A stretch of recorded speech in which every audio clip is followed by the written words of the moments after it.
The stars outside the massive viewing window of Haven's Gate Station seemed peaceful. Commander Hyunwoo stood with his hands behind his back, watching Earth slowly rotate below. The blue planet looked so calm from up here, nobody watching would guess that humanity's future was about to be decided in the next few hours.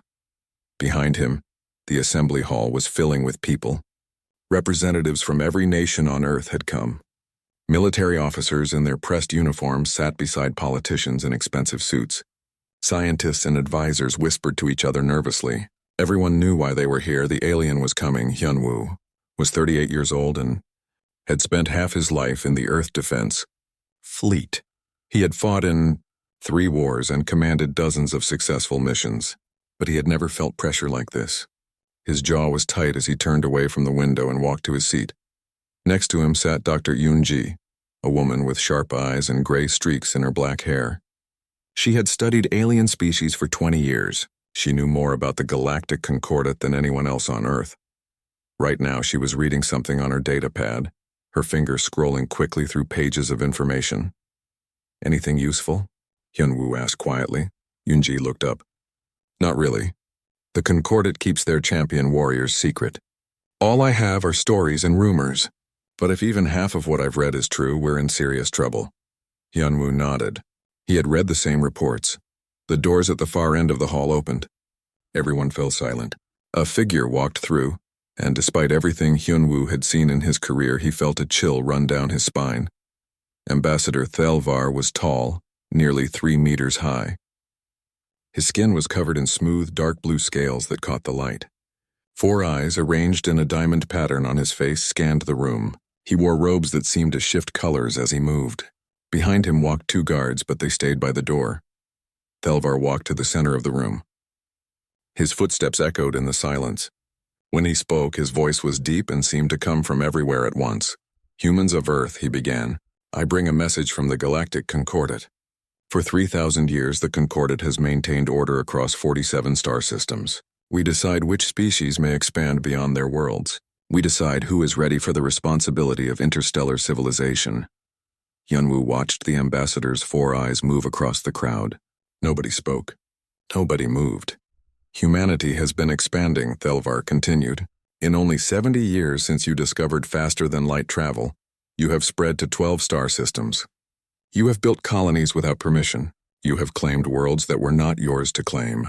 This cannot continue." President Keiko Tanaka, Earth's elected leader, stood up. She was a small woman, but her voice was strong. "Ambassador Thelvar, humanity has broken no laws. The worlds we colonized were empty. We have harmed no one." Thelvar's 4 eyes focused on her. "The law is simple. The Concordate decides. You did not ask permission. You did not wait for approval. You acted as if you were our equals."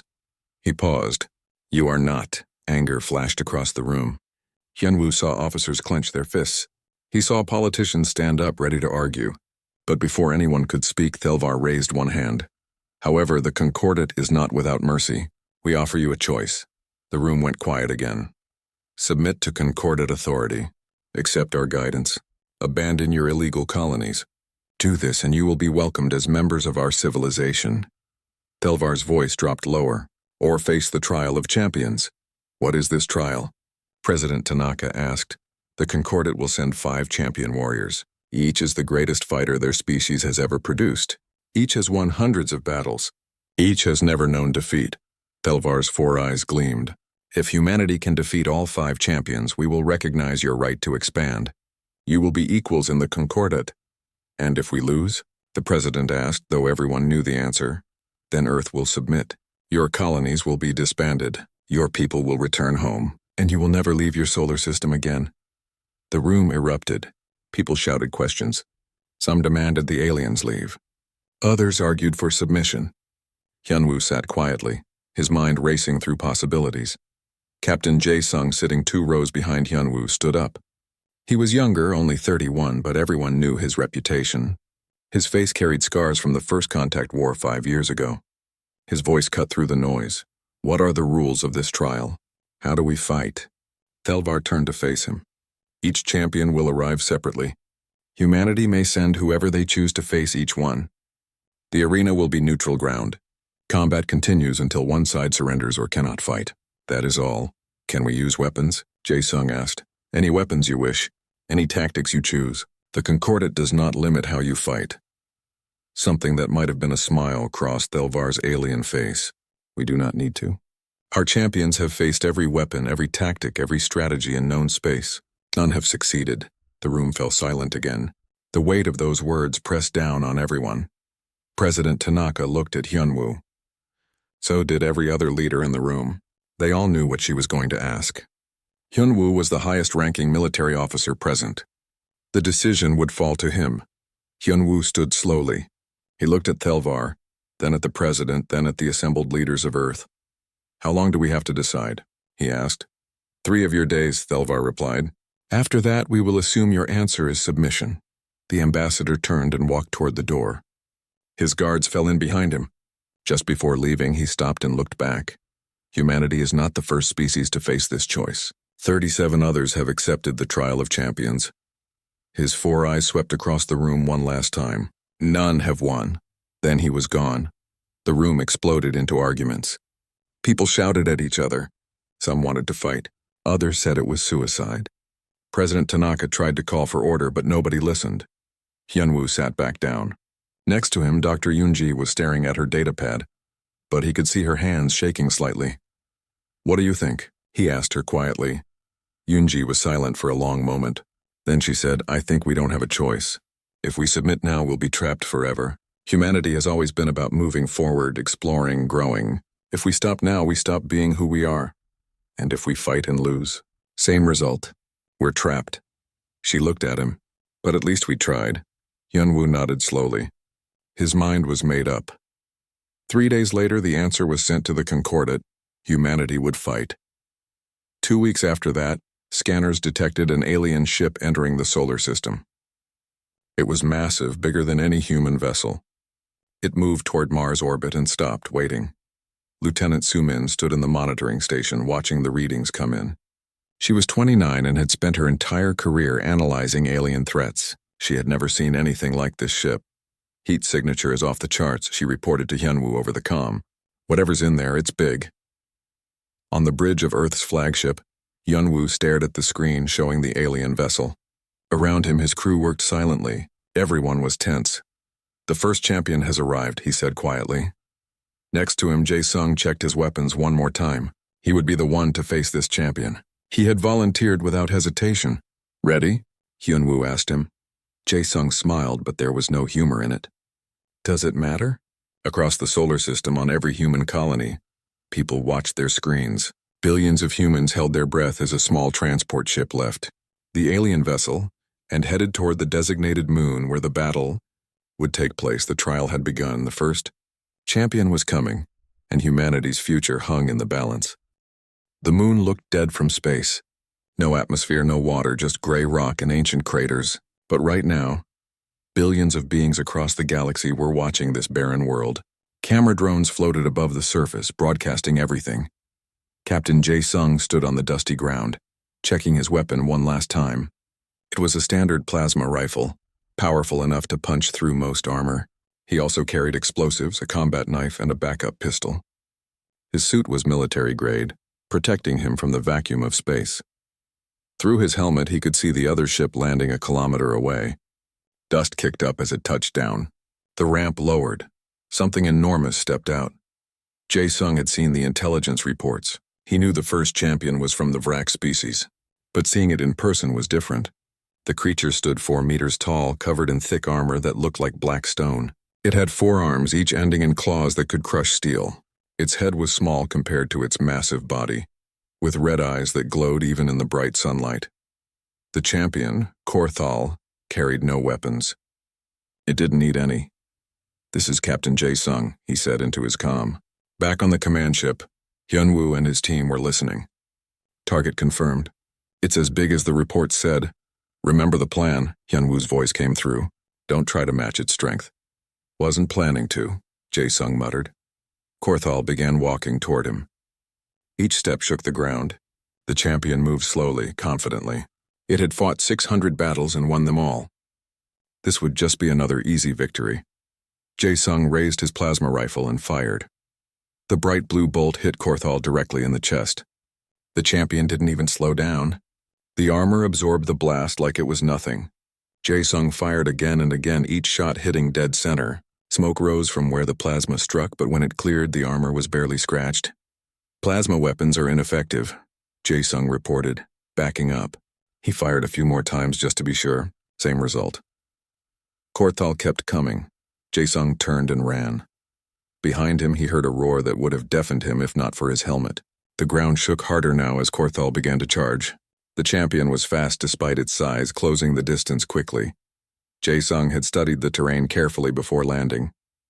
300 meters ahead was what he needed, a narrow canyon cutting through the rock. He ran toward it, his breath coming hard inside his helmet. He could hear Korthal behind him, getting closer. Jae-sung dove into the canyon entrance just as a massive claw smashed into the rock where he'd been standing. Pieces of stone flew everywhere. He scrambled deeper into the canyon, where the walls pressed close on both sides. Korthal tried to follow, but the canyon was too narrow for his massive body. The champion roared in frustration and began tearing at the rock walls with all four arms. Stone shattered under the assault. The walls began to crumble. Jae-sung ran deeper. He pulled out his explosives and started placing them on the canyon walls as he moved. Small charges, carefully positioned. His hands worked quickly even though they were shaking. Behind him, Korthal was making progress. The champion was literally tearing his way through solid rock. Charges set, Jae-sung gasped into the comm. Detonating in 10 seconds. He ran to the end of the canyon and threw himself behind a large boulder. He counted down 3, 2, 1. The explosions tore through the canyon, but Jae-sung hadn't aimed them at Korthal. Instead, the charges brought down the canyon walls, creating a massive rock slide. Tons of stone crashed down, filling the narrow space. For a moment, everything was silent except for the settling dust. Then the rocks began to move. Korthal was digging himself out. The champion was strong enough to move boulders the size of cars. Nothing could trap him for long, but Jae-sung had bought himself time. He climbed out of the canyon and ran across the open ground. Ahead was his real destination, a deep fissure in the moon's surface, a crack that went down hundreds of meters. Intelligence reports said this fissure contained pockets of frozen gases left over from the moon's formation, gases that stayed liquid at temperatures far below freezing. Jae-sung reached the edge and looked down. The fissure was dark and deep. He could see frost on the walls where they caught the sunlight. Behind him, Korthal finally burst free from the rock slide. The champion saw Jae-sung standing at the edge of the fissure and charged forward, ready to end this. Jae-sung stood his ground. He pulled out his last explosive charges. These were different, shaped charges designed to break rock in a specific direction. Korthal was 50 meters away. 40, 30, Jae-sung placed the charges on the ground around him and activated them. 20 meters. The charges exploded, not upward but downward. The rock shelf that Jae-sung was standing on cracked and fell, but Jae-sung had already jumped backward, grabbing onto the edge of solid ground. Korthal, running at full speed, couldn't stop. The champion went over the edge and fell into the fissure. Jae-sung pulled himself up and looked down. He could see Korthal falling, crashing against the walls of the fissure. At the bottom, hundreds of meters down, was a pool of the frozen liquid. It was so cold that it looked like thick oil. Korthal hit the liquid with a massive splash. The champion's armor protected him from the cold at first. Korthal started to climb back up the walls of the fissure, his claws digging into the rock. But Jae-sung had studied Vrak's biology carefully. Their armor was nearly indestructible, but their joints needed to flex. And the extreme cold was affecting those joints now. Korthal's movements became slower. The champion roared in anger, trying to climb faster, but his limbs were freezing up. One arm stopped moving, then another. The champion fell back down into the liquid. This time, when Korthal tried to move, nothing happened. The cold had frozen every joint in his massive body. He couldn't move, couldn't fight, couldn't even speak. Jae-sung looked down at the trapped champion. "I'm sorry," he said quietly, "but I fight to win, not to be honorable." He pressed his comm. "Hyunwoo, the first champion is down. Request immediate extraction." There was silence for a moment. Then Hyunwoo's voice came through, and Jae-sung could hear the disbelief in it. "Confirmed. Good work, Captain. Coming to get you now." Across the galaxy, billions of beings watched in shock. The great Korthal, the unbreakable, had been defeated. Not by greater strength, but by strategy, by understanding his weakness and exploiting it. In the Concordat Council chambers, Ambassador Thelvar stood before the assembled leaders. His 4 eyes showed something that might have been worry. "This was unexpected," one council member said. "How did a human defeat Korthal?" "The human didn't fight with honor," another spat. "He used tricks, deception." Thelvar was quiet for a moment. Then he said, "The rules stated that humans could use any tactics they wished. The human stayed within the rules." "Send the next champion immediately," a third council member demanded. "We cannot let this stand." "The rules require 3 days between battles," Thelvar reminded them. "We must wait, and we must inform the next champion about human tactics." Back on Earth in the command ship, Jae-sung sat with his helmet off. His hands were still shaking from adrenaline. Hyunwoo put a hand on his shoulder. "You did well," Hyunwoo said. "I feel like I cheated," Jae-sung admitted. "A real warrior would have faced him directly." Dr. Yoonji walked over. "A real warrior would be dead. You fought smart. That's what humans do best." Lieutenant Su-min was at her console, already analyzing data from the battle. She looked up with a concerned expression. "Commander," she said to Hyunwoo, "we have a problem. The Concordat will learn from this. They'll tell the next champions about our tactics. Each fight will be harder than the last." Hyunwoo nodded. He had already thought of this. "Then we adapt." Again and again. "That's what we do." He looked at the screen showing Earth floating in space. Somewhere down there, billions of people were celebrating the first victory. They didn't understand yet how hard the next battles would be. "Get me everything we have on the second champion," Hyunwoo ordered. "We have 3 days to prepare." Su-min pulled up the files.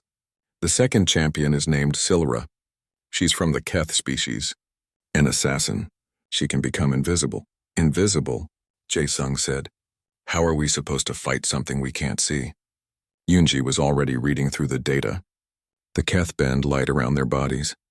But light isn't the only way to track something. There's heat, sound, movement. "Then we better figure out which one works," Hyunwoo said. "Because in 3 days the second champion will be here. And she'll be ready for us." The first victory had given humanity hope. But everyone in that room knew the truth. The real test was just beginning. The abandoned space station drifted in the dark between Mars and Jupiter. It had been built decades ago by humans, then left behind when the colony project failed. Now its dark corridors and empty rooms would be the arena for the second battle. Commander Hyunwoo floated in zero gravity near the station's entrance. His magnetic boots kept him anchored to the floor, but he had turned them off to move faster if needed. Behind him were 3 others: Lieutenant Su-min, Sergeant Dae-hyun, and Corporal Hae-jin. All 4 wore combat suits with helmets that included thermal and motion sensors. When the Concordat announced that the second battle would be here, they had protested sending 4 humans. But Ambassador Thelvar had checked the rules and found no limit on numbers. The rules only said humanity had to win. It didn't say how many fighters they could use. "Team, sound off," Hyunwoo said quietly into the comm. "Su-min, ready," came the first response. "Dae-hyun, ready," said the sergeant, a large man with quick hands. "Hae-jin, ready," finished the corporal, a small woman who moved like a cat. "Remember," Hyunwoo said, "Silra can become invisible. She can hold her breath for hours. She makes no sound when she moves. She has killed over 200 targets. She is the perfect hunter." "Then it's a good thing we're not easy prey," Dae-hyun said. They spread out into the station. The plan was simple: stay mobile, stay together enough to help each other, but spread out enough that Silra couldn't get them all at once. Hyunwoo moved down a dark corridor. His thermal sensor showed nothing but cold metal walls. His motion detector was silent. But somewhere in this station, the second champion was hunting them. 20 minutes passed in tense silence.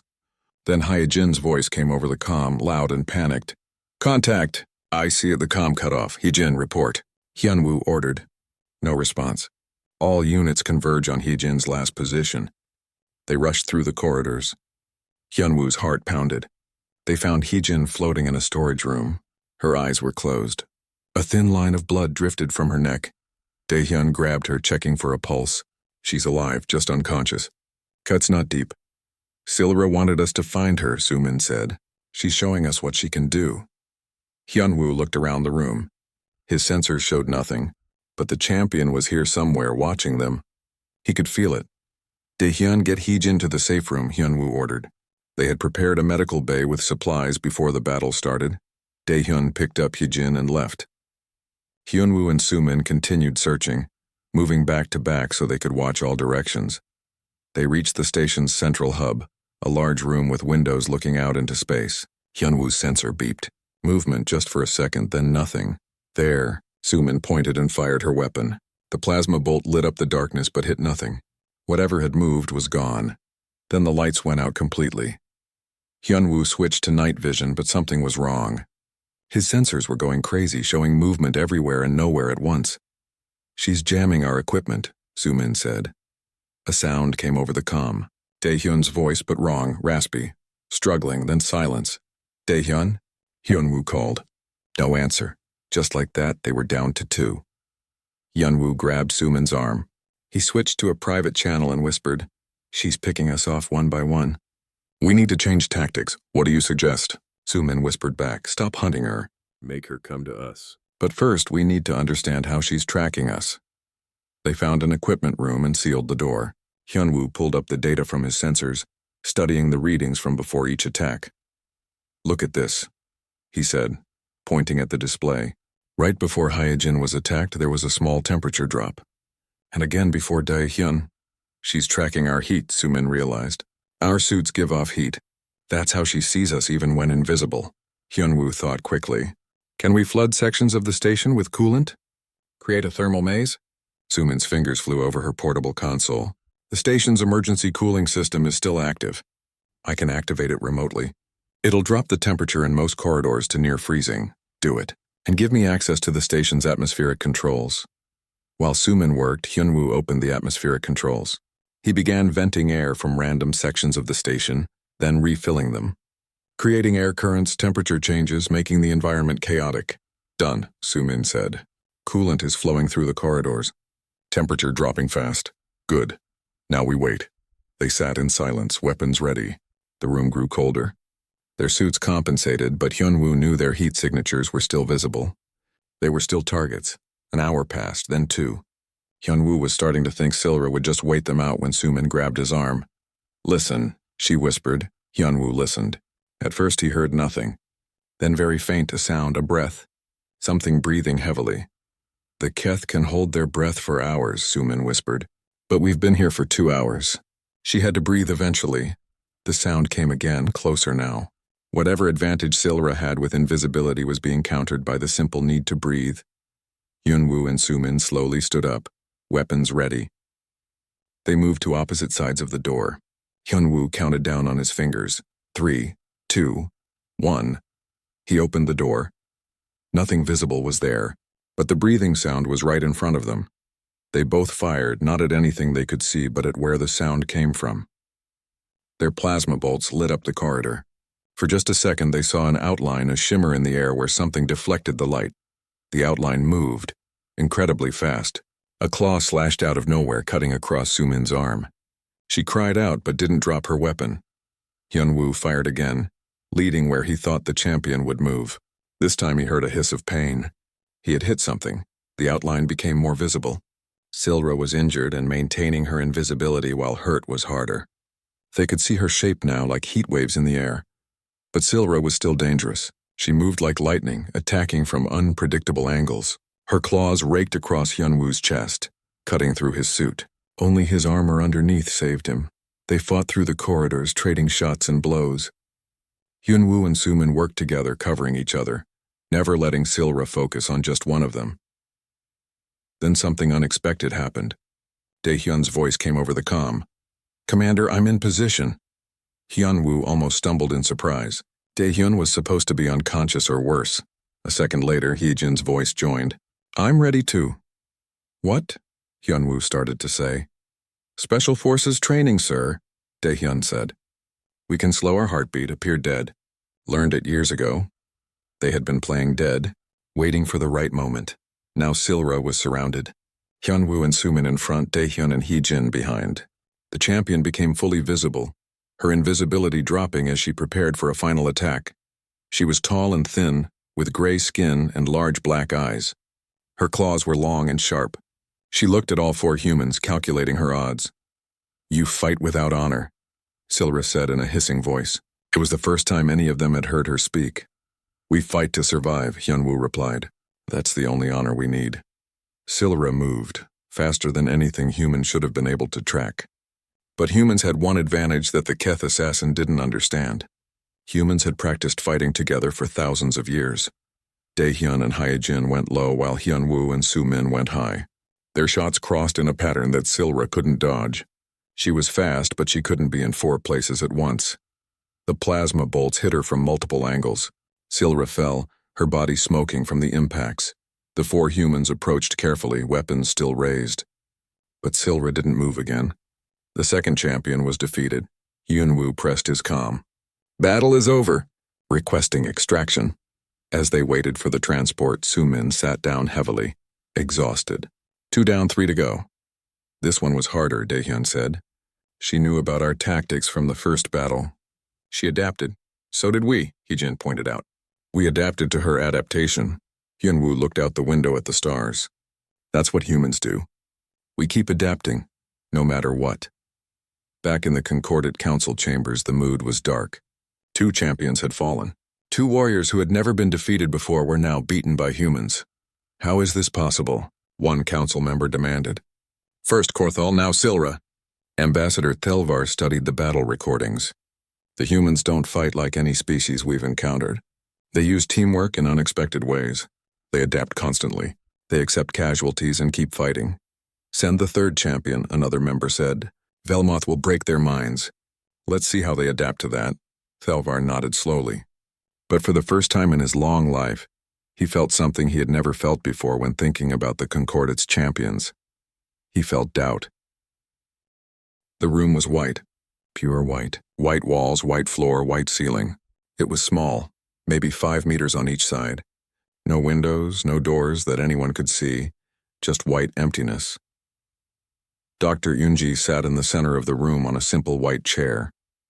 She wore no armor, carried no weapons. Her gray-streaked hair was pulled back in a simple tie. She looked calm, but her hands gripped the edge of the chair tightly. Outside the room, in the observation area, Commander Hyunwoo watched through a one-way mirror. Next to him stood Captain Jae-sung and Lieutenant Sumin. All of them looked worried. Are you sure about this?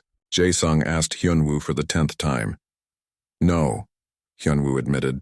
But Yunji insisted. She says she's the only one who can face this champion. The 3rd champion, Velmoth, was from the Ascari collective. The Ascari were psychic beings, able to read thoughts and control minds. Velmoth had driven 37 opponents insane without ever touching them. This battle wouldn't be fought with weapons or tactics. It would be fought in the mind. She's a scientist, Sumin said quietly, not a soldier. She's studied alien psychology for 20 years, Hyunwoo replied. If anyone understands how to fight something that attacks the mind, it's her. The door on the opposite side of the room opened. Something entered. Velmoth didn't walk so much as float. It had a body, but the body seemed wrong somehow, like it wasn't quite solid. Its form shifted slightly, never quite staying the same shape. Where a head should be, there was a glow, a light that pulsed with different colors. The champion moved to the center of the room and stopped a few meters from Yunji. When it spoke, the voice came from everywhere and nowhere. I am Velmoth of the Ascari Collective. I have broken minds across 100 worlds. Your species cannot resist me. Yunji took a slow breath. I am Dr. Yunji of Earth, and we'll see about that. The glow around Velmoth's head grew brighter. The psychic attack began. In the observation room, monitors showed readings of brain activity, heart rate, stress levels. All of Yunji's readings spiked immediately. Her brain activity is off the charts, Sumin said, watching the screens with alarm. Should we stop this? We can't, Hyunwoo said. The rules say the battle continues until someone surrenders or can't fight. We have to trust her. Inside the white room, Yunji felt Velmoth enter her mind. It was like cold water flooding into her skull. She gasped at the sensation. The champion was looking through her memories, her thoughts, her fears. She saw her childhood flash by. Her first day of school. Her parents. The day they died in the First Contact War. Her grief. Her anger. Her choice to study aliens so that humanity could understand what it was fighting. Velmoth's voice echoed in her head. Pain, loss, weakness, your mind is fragile. I will shatter it like glass. But Yunji had prepared for this. She had studied how the Ascari attacked. They looked for contradictions in the mind, for fears and doubts, then amplified them until the victim's mind broke under the pressure. The problem was, human minds were full of contradictions. "Look deeper," Yunji said out loud. Her voice was strained but steady. Velmoth pushed further into her thoughts. It found her love for humanity, but also her frustration with human violence. Her hope for peace, but also her acceptance that war was sometimes necessary. Her grief for her parents, but also her gratitude for the life they gave her. "Contradictions," Velmoth said, and there was satisfaction in its mental voice. "You believe opposing things. Your mind is already broken." "No," Yunji said. "That's what makes it human." She pushed back. She opened her mind wider, showing Velmoth not just her memories but humanity's entire history.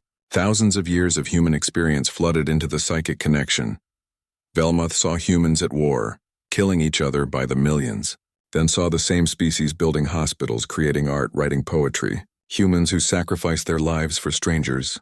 Humans who murdered for greed. Humans who loved deeply. Humans who hated without reason. "How can you hold all these contradictions?" Velmoth asked, and for the first time there was confusion in its voice. "Because we're human," Yunji said. "We're not logical like your species. We don't make sense. We love and hate at the same time. We build and destroy. We're selfish and selfless. We're all of it all at once." She showed Velmoth more. A mother who loved her child, but also resented the sacrifice motherhood required. A soldier who killed enemies but mourned their deaths. A scientist who sought truth but accepted she would never find all the answers. "This is chaos," Velmoth said. "How do you function like this?" "We just do," Yunji replied. She was starting to understand now. The Ascari came from a hive mind species. They thought as one with perfect logic and unity. They had never encountered a species that embraced contradiction as part of existence. She pushed harder. She showed Velmoth human art that made no logical sense, music that existed just to be beautiful, stories that taught lessons through lies, philosophy that asked questions without wanting answers. The glow around Velmoth's head began to flicker. In the observation room, the monitors showed something strange. Velmoth's readings were becoming unstable. "What's happening?" Jae-sung asked. Sumin stared at the screens. I think Yunji is overwhelming it. The Ascari mind is built for order. She's flooding it with chaos." Inside the room, Yunji could feel Velmoth struggling. The champion was trying to withdraw from her mind, but Yunji wouldn't let it. She held on to the psychic connection and kept showing more. Humans who believed in gods they couldn't prove existed. Humans who spent their lives helping others while knowing they would gain nothing from it. Humans who made choices they knew were wrong but did them anyway. Humans who regretted their choices but wouldn't change them even if they could. "Stop," Velmoth said, and its voice was weak now. "This is impossible. You cannot exist like this." "But we do," Yunji said. "We exist in contradiction. We thrive in it. It's what makes us human." She showed one final memory, her parents' funeral. She remembered feeling crushing grief that they were gone. But at the exact same moment she had also felt relief that their suffering was over. Two opposing emotions existing together, both real, both valid. Velmoth couldn't process it. The Ascari mind, built on logic and unity, couldn't understand how one being could hold two opposite truths at once and remain sane. The glow around Velmoth's head flickered one more time, then went out. The champion's form solidified, then collapsed to the ground. Yunji sat in her chair, breathing hard. Sweat poured down her face. "It's over," she whispered. Hyunwoo ran into the room. Medical staff followed, checking Yunji immediately. She was conscious, aware, but completely exhausted. "Did I win?" she asked weakly. "Yes," Hyunwoo said, a smile breaking across his face. "You won." They carried Yunji to the medical bay. She would need days to recover from the psychic battle, but she had done what no one else in the galaxy had done. She had defeated Velmoth, the infinite mind. In the concordant council chambers, silence filled the room. 3 champions had fallen. 3 warriors who represented the absolute peak of their species defeated by humans. "This is unacceptable," one council member shouted. "How can primitive humans defeat our greatest warriors?" "They're not primitive," Ambassador Thelvar said quietly. "We underestimated them. We thought strength, speed, and psychic power would be enough, but humans fight differently. They don't try to match our advantages. They use their own." "What advantages?" another member demanded. "They're weak compared to Korthal. They're visible compared to Silra. They have no psychic abilities like Velmoth? No, Thelvar agreed. But they adapt. They work together. They think in ways we don't expect. And most importantly, they refuse to give up. The council argued for hours. Finally, a decision was made. Send both remaining champions, the head of the council ordered, at the same time. We cannot afford to lose. That breaks the rules of the trial, Thelvar pointed out. Rules they have already bent by using multiple fighters, the head replied. We will send Torval and Miracon together. If humanity wants to change the rules, so can we. Back on Earth, Yunji lay in her hospital bed. Hyunwoo sat beside her. She looked tired but alert. I felt something in Velmoth's mind at the end, she said quietly. Before the connection broke, fear. The Askari are afraid. Of us? Hyunwoo asked. Of what we represent. We've defeated 3 of their champions. Species across the galaxy are watching. If we win, it proves the Concordat isn't invincible. It proves they can be challenged. Hyunwoo nodded slowly. Which means they'll do everything they can to stop us. Sumin entered the room, her face grave. Commander, we just received word. The Concordat is sending the last 2 champions together. Both will arrive in 3 days. 2 at once. Unji sat up despite her exhaustion. They're breaking their own rules. Apparently so are we by sending multiple fighters, Sumin said. Hyunwoo stood up. Then we prepare for the hardest battle yet. Get me everything we have on Torval and Miracon. And send a message to all Earth Defense Forces. Everyone who fought before needs to be ready. We're going to need everyone for this one. He looked out the window at Earth below. Somewhere down there, billions of humans were celebrating 3 victories. But Hyunwoo knew the truth. The real test was coming. 2 champions. The strongest the Concordat had. Coming to Earth itself. Humanity's future would be decided in one final. The Australian outback stretched out in all directions. Red earth and ancient rocks under a burning sun. This was where humanity would make its final stand. Not in space, not on a distant moon, but on Earth itself. 2 ships descended from orbit. They were massive, larger than any vessels the champions had used before. They landed a kilometer apart, their ramps lowering simultaneously. From the first ship came Torval the Eternal. He stood 3 meters tall, but what made him terrifying wasn't his size. It was what he was made of. Half organic tissue, half machine. His body was covered in cybernetic enhancements that had been upgraded for 800 years. One arm was a weapon system that could transform into different guns. His eyes glowed red, constantly analyzing everything around him. He had fought in 10,000 battles and learned from every single one. From the second ship came Miracon the Starbreaker. She was harder to look at directly. Her body was pure energy contained in a special suit. Electricity crackled around her constantly. She could move faster than human eyes could follow and generate enough power to destroy buildings. She had once destroyed an entire rebel fleet by herself, shorting out every ship's systems before tearing through their hulls. Standing to face them were 5 humans. Commander Hyunwoo stood in the center, his tactical armor gleaming in the sunlight. To his right was Captain Jae-sung, who had defeated the first champion. To his left was Lieutenant Su-min. Behind him stood Sergeant Dae-hyun and Corporal Hee-jin, who had helped defeat the second champion. Dr. Yoonji was still recovering from her psychic battle and watched from the command center kilometers away. All 5 humans wore their best combat gear. All 5 carried the most advanced weapons humanity had developed. But looking at the 2 champions approaching, they all felt a cold fear settle in their stomachs. 2 at once, Jae-sung said quietly. They really don't want us to win. Then we show them why we've won so far, Hyunwoo replied. We don't fight fair. We fight smart. Torval's mechanical voice boomed across the distance. Humans, you have done what no species has done in 3,000 years. You have defeated 3 champions. This ends now. Miracon's voice was like crackling electricity. We have studied your tactics. We know how you think. We know how you fight. You cannot surprise us. Hyunwoo stepped forward. You're probably right. You're stronger than us, faster than us, more experienced than us. But there's one thing you still don't understand about humans. What is that? Torval asked. We don't care about being the strongest. We only care about winning. The battle began. Torval and Miracon moved as a perfect team. Torval's weapons fired at the humans while Miracon circled around at impossible speed.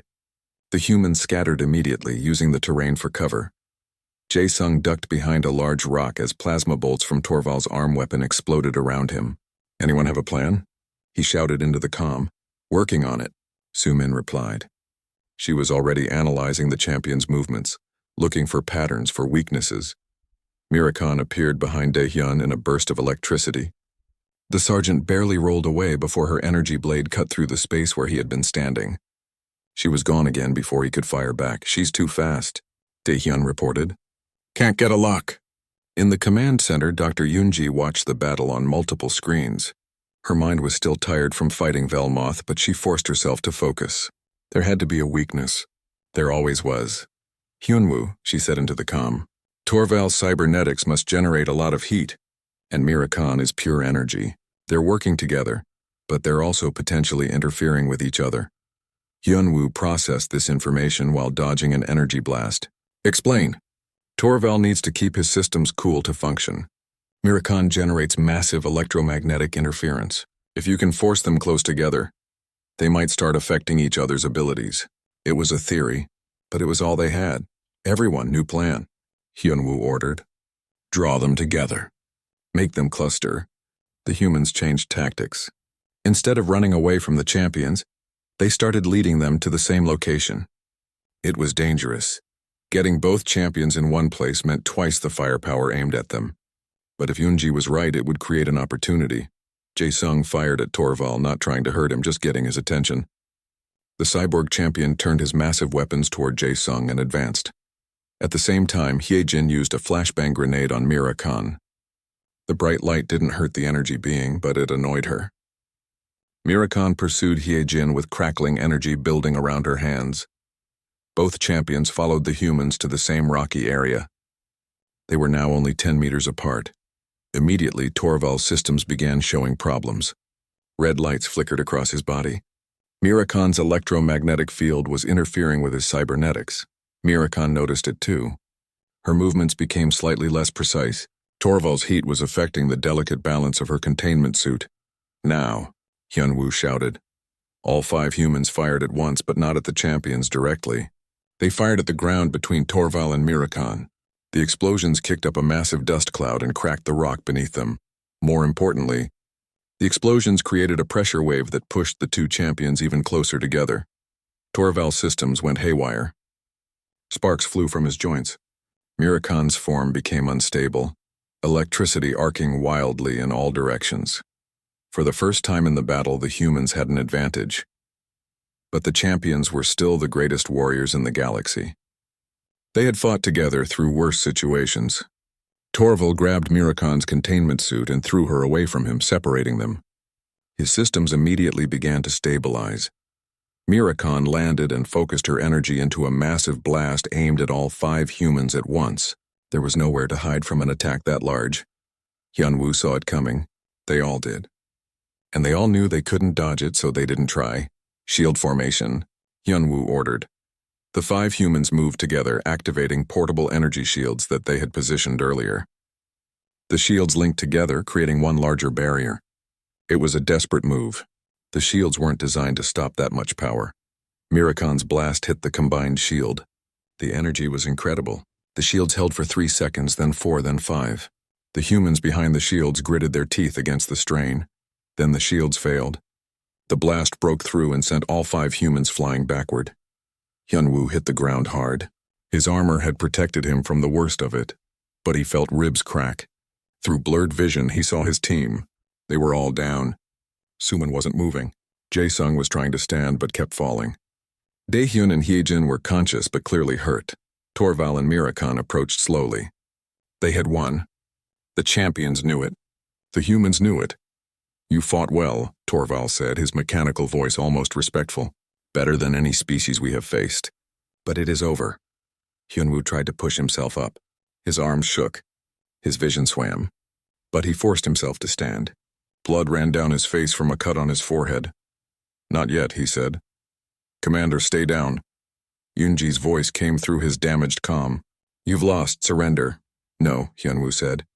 He looked at the 2 champions standing before him. Behind them he could see Earth's sky, the world he was fighting for. "You want to know why humans keep winning?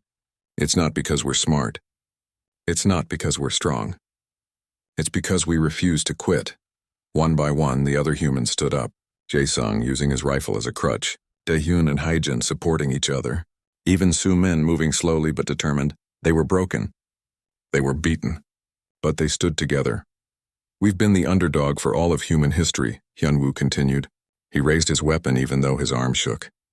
We've faced extinction dozens of times. Ice ages, plagues, wars, we've been broken again and again. But we always rebuild. We always come back stronger. Torvald hesitated. In 800 years of combat, he had never seen defeated opponents refuse to accept their defeat. Mirakan had no such hesitation. She gathered energy for a final blast that would end this permanently. But in that moment of hesitation from Torvald, something changed. The cyborg champion looked at the 5 humans standing broken but defiant before him. He looked at his partner, ready to kill them without a second thought. And for the first time in centuries, Torvald made a choice that wasn't based on tactics or programming. He stepped in front of Mirakan. "Stop," he said. "Move," Mirakan ordered, electricity crackling dangerously.